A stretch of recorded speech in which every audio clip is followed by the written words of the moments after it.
Hello, everybody, and welcome to the Palumbo podcast, where we introduce and interview some of the most successful entrepreneurs and learning from them on how they got to the top. Today, I have with me Shannon Huffman Polson, who has her own firm where she's a keynote speaker and talking about leadership and how to get to the top in business, etc. The name of her institution is called the Grit Institution. She's been doing it for 14 years. She was in the United States Army as a captain and pilot and been one of the first women to fly an Apache helicopter. So Shannon, thank you very much for joining us today. Thanks for having me. Great to be with you. All right. So let's start first with your experience in the Army. How has your experience in the Army helped you in your career? And what did you learn from that?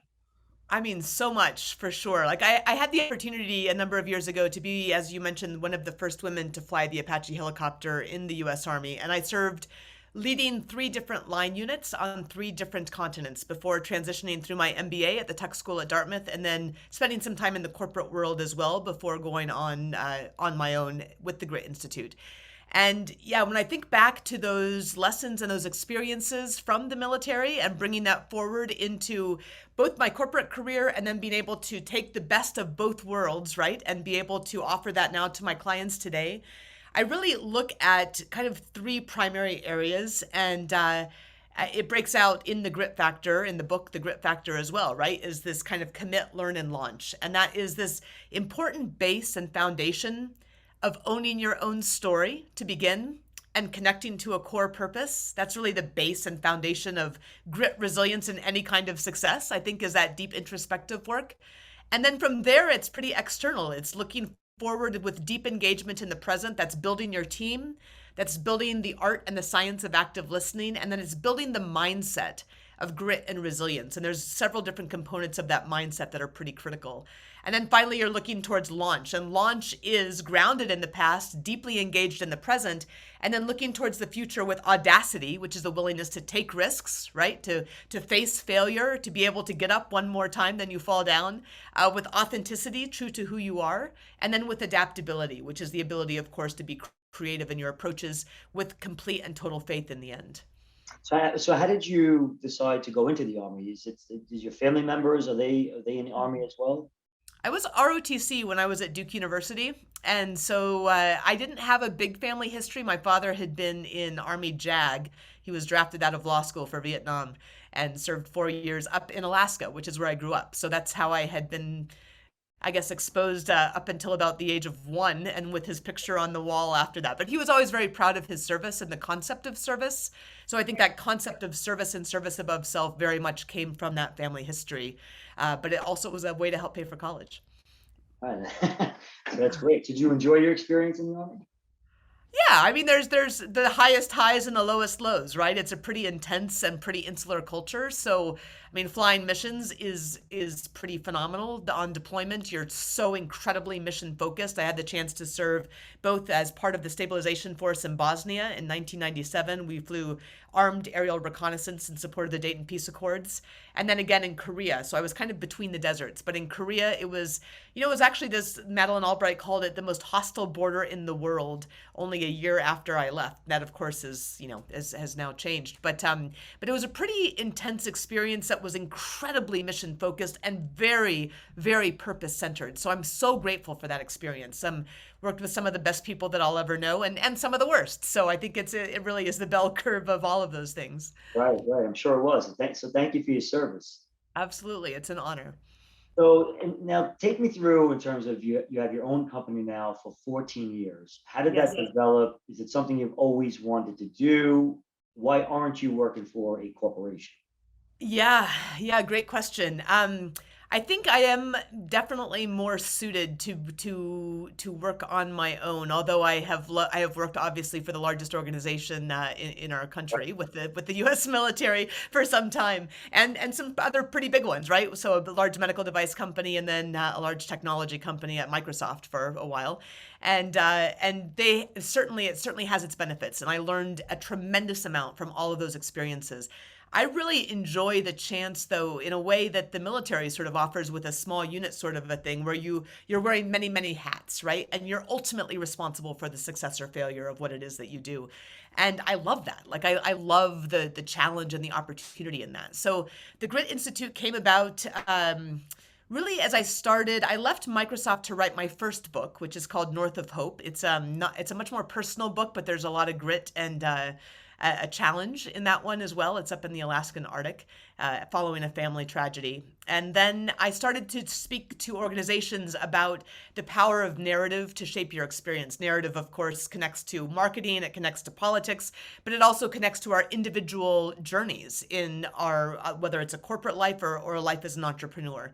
And so that was a really powerful foundation that started to continue to grow as I started to leverage those experiences from the military and realize just how important those were for success, both in my own life, but how I could help to teach others as well and help them to leverage those same things for their own success. So that was sort of the genesis of that. It really began with the keynotes, and the keynotes are still a very, very big part of what I do, both virtual keynotes and in person to big companies and organizations. But also then doing this training, this both synchronous and asynchronous training that is both in grit and resilience, but also in purpose and exploring purpose, and in many ways following these studies that McKinsey did last year during the pandemic to say that, purpose is directly connected to employee longevity and performance and engagement, and really to the way that we are able to find meaning in life, which ties directly, of course, to how we show up and how we do. And so seeing that need for that, really doing and having done a lot of the research on that, entering into that research through story, because our brains process information in the form of story, was this incredible opportunity. So I have absolutely loved seeing the transformation that comes about as a result of that. I love doing the story and the research piece as well. The writing has always been a passion of mine. So it's really pulling together the experiences as well as this desire to write and to explicate these ideas and then to make them work in people's lives. It's absolutely fabulous. Terrific. So how did you Yeah. come up with this word grit? What made you really run with the word grit? Yeah, I grew up with that word. My dad used that word with me all the time. That was the key to success. And as I thought back over my time in the military, I used to think like I always had grit. I didn't always have grace, but it definitely took grit, right, to be able to get through. And then as I was doing the interviews for the Grit Factor, the Grit Factor came about when a young leader asked if I would mentor her as she began the same journey that I had taken these number of years ago. Down to Fort Rucker, Alabama, becoming a pilot and an aviation leader. And I thought, wow, how do I scale what I offer to this leader? And if I do that work, which will be significant, how do I scale the people to whom it's offered? And I started this series of interviews of leaders in the vanguards of their field. So they happen to be women, they happen to be military, they're the general officers from across the services, right? Aviators from World War II to the present, and many, many more. One of the first women Army Rangers. And they shared their stories so incredibly candidly and the lessons learned so candidly. And what came out of all of these was this element of grit, right? There's this, and I call this dogged determination. And it's a dogged determination in the face of really difficult circumstances. Angela Duckworth obviously calls it passion and perseverance towards a long-term goal. If it's not, there are some times that you're working towards that goal. There's some times that it's just that life is tough, right? The last 2.5 years have been really tough for the entire world, and you've just got to believe in the end and continue to work through, with creative strategies, because some of them aren't going to work, some of them are going to fail, and you continue to adapt and you continue to find new ways to reach that objective. That's great. I tell you, grit is a word that I did not grow up with. It's a word that I eventually learned one day. I'm like, oh my gosh, that is a summary of everything. Yes. There is no doubt one of the key formulas in succeeding in anything, not just career, anything, sports, Yeah. school, academics, is you have to have grit. And what I mean by grit, right? Like, for example, when I started my firm, I was at all the major wirehouses for 21 years, all the major banks, right? There were Sure. three of them, Merrill Lynch, McBarnett, and UBS.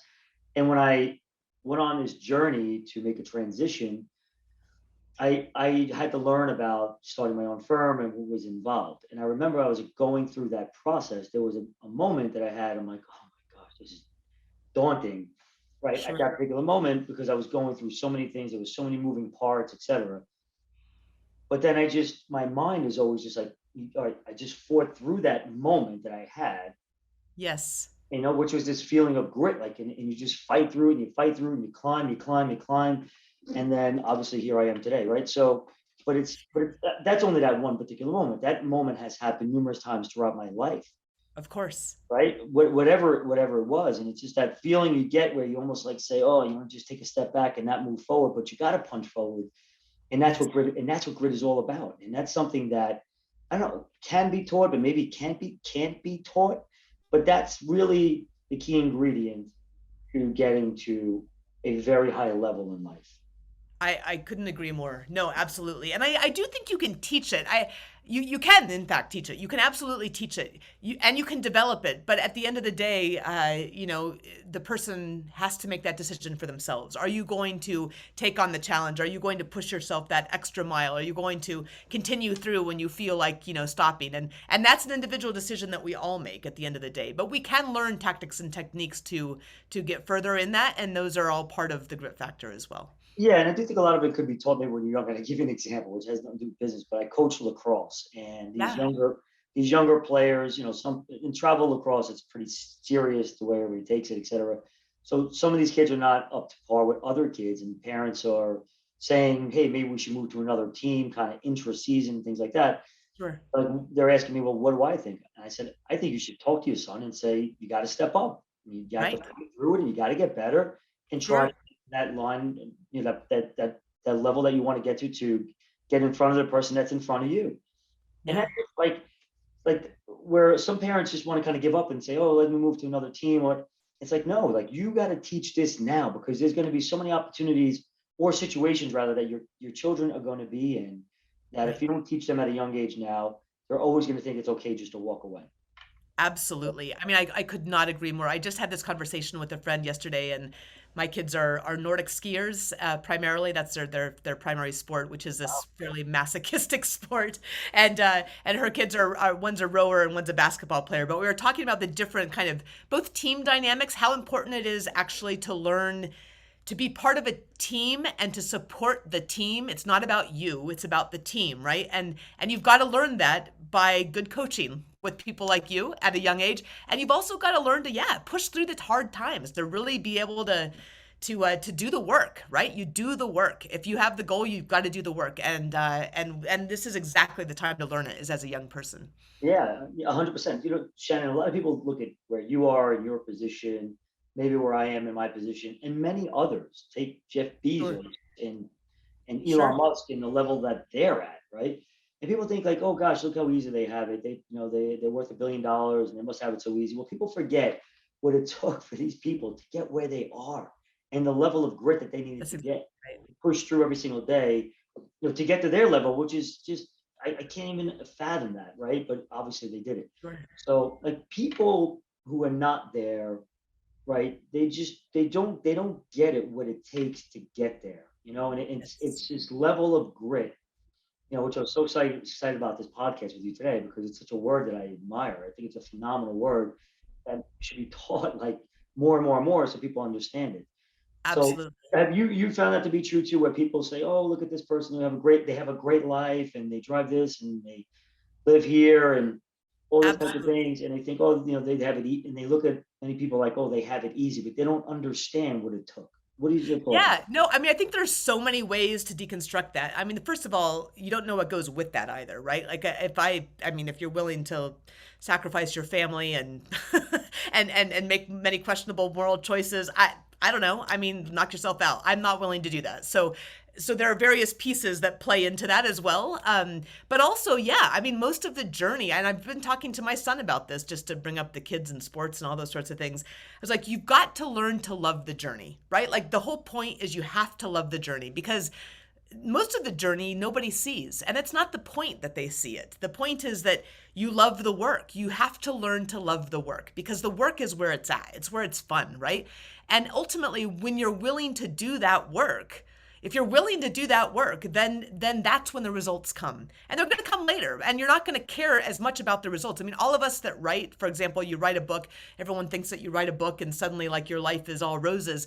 No, you write it, it publishes, and then you get back to doing work on the next book, or you get back to doing work on something else. It doesn't really change anything because it's about the journey. It's not about what comes out of that journey. And you're absolutely right. Most people don't see the journey. And it's not about people seeing it anyway. It's about being in the moment and doing the work and being with the people that you want to be with. And I think you've got to come back to what that story is, what matters, what your priorities are in life, and make sure you're connected to that purpose and that story, right? Again, that's that foundation. And then you just do the work and learn to love that work. And at the end of the day, the results come from that. It's really true. What I find with a lot of people, you nailed it. I mean, this is what you do, and that's why you're great at what you do. Yeah. People don't know where they're going. They don't know what journey they're on. That's the problem. Yes. People don't take the time to sit back and say, okay, what is the vision for my life for the rest of my life? Like, what is it that I'm trying to achieve? What mission am I on? Right. If you understand what that mission is, then everything else follows, right? Yeah. But the problem is people have no idea what they're doing, why they're doing it, and what journey they're on. And because people, I think, sometimes don't take the time to sit back and just be by themselves for a certain period of time and ask themselves these questions. Write it down. What is it that you want to achieve out of your life? What does the vision look like? Absolutely. Do you agree with that? What are your thoughts regarding that? Well, I mean, 100%. I mean, the introspective work is critical, and it's something that we need to set time aside for. Bill Gates sets aside, a week a year for his Think Week, right? And whether it's a week a year or whether it's an hour a week or whatever it is, taking that time for that introspection is critical to a well-examined life and keeping your life moving in the direction. And the other thing I would say, though, is it's okay, especially for people. I mean, actually, especially for all of us. You don't need to know the end goal of 90 years if you're lucky, right? You need to do the best you can, the best work you can, show up the best you can, contribute the best way that you can where you are right now. And then continue to do that introspection. And if you decide to change course partway through, I mean, most people do, right? It's okay. But I always talk to the young people today, and there's all this job hopping happening, and I'm like, look, don't just leave because you're not sure of something. Stay long enough to learn something significant and contribute something significant. Get really into where you are, like take it in full on. And then if at some point you want to change direction, that's fine. But make sure that you're staying there long enough to have really made something of that time that you're there, both in what you contribute, think about that contribution, but also what you can learn and take with you. Yeah, I agree with you. Contributing and purpose. I think that's real. Those couple of words you just said, and you said it before as well. And you said, purpose people must feel, right? Like, Yes. you really have to say to yourself, like, what is my mission? What's my purpose? For Yes. me as a wealth manager, my purpose is, and I just met with a prospective client yesterday, and we were going back and forth, and I told her, like, I'm on a genuine mission to help my clients achieve peace of mind. So when they go out there in the world and live their life, driving in their car, going to play golf or tennis or going to visit grandchildren, and if they think about money, I want them to know in their head, like, oh, Phil's got it. Okay, then the anxiety thought leaves their head and they go Sure. back on track. So that's my purpose. That's my mission. And, Yes. and it's so true when you say, people have to understand what your purpose is and then go with it, as you go through your journey. So I want to ask you, Shannon, as you do your keynote, let's say you were doing a keynote presentation for us right now. Sure. What are the top three messages between your book and your keynote presentations as you think about all the work that you do in your experience? What are three things you can tell us that is so important? Sure. And I will tell you, Phil, that anytime I give a keynote, I make sure that I'm connected with the client so that I understand what the client needs and that audience needs. Because at the end of the day, yes, I have a lot of important messages that that I know work well, Right. but what works for you is going to be specific. And so before I give a keynote to your organization, I'm going to talk to you about what your organization needs to hear to be able to be selective. But I'll pick a few for you just because. The first one, and I always like to tell this through a story, is walking out on the tarmac towards the Apache helicopter that I'm going to fly for the first time. and it's a winter day in Alabama. The sun's not quite up over the horizon. I have my flight suit jacket zipped up against the cold, and I walk out on that tarmac and I see this Apache crouching there, right? It's 58 feet long, it's 18 feet wide, it's 12 feet high. And it's on its nose are 3 different sight systems that see in day and night in adverse conditions, has 3 different weapon systems. It's the most technologically advanced helicopter in the world. And I walk out on the tarmac towards that aircraft and I think, who am I to fly this thing, right? Like, I was an English major in college. Oh, And on wow. the tarmac in that moment, there's 2 things that need to happen. The first one is I have to own my own story, right? And we've talked about this earlier in the podcast. You've got to own your own story, take control of your own narrative. You have to make the decision that you're supposed to be where you are, doing what it is that you're there to do. So I walk up to the aircraft, I get into that front seat cockpit, do the run-up procedure, and then we taxi out towards takeoff. And here's the second part of what I want your audience to hear and people to take away. And I love this so much. But I'll ask in a keynote to an audience. And I just talked to 500 people up in New York last weekend. I say, which way do you take off in the Apache helicopter? And they'll raise their hands and they'll say, up. I'll say, well, up is the end goal, right? But in the Apache, like in any other aircraft, you turn the nose to face the wind. You face the wind. And when you use it the right way, the resistance will help you to rise.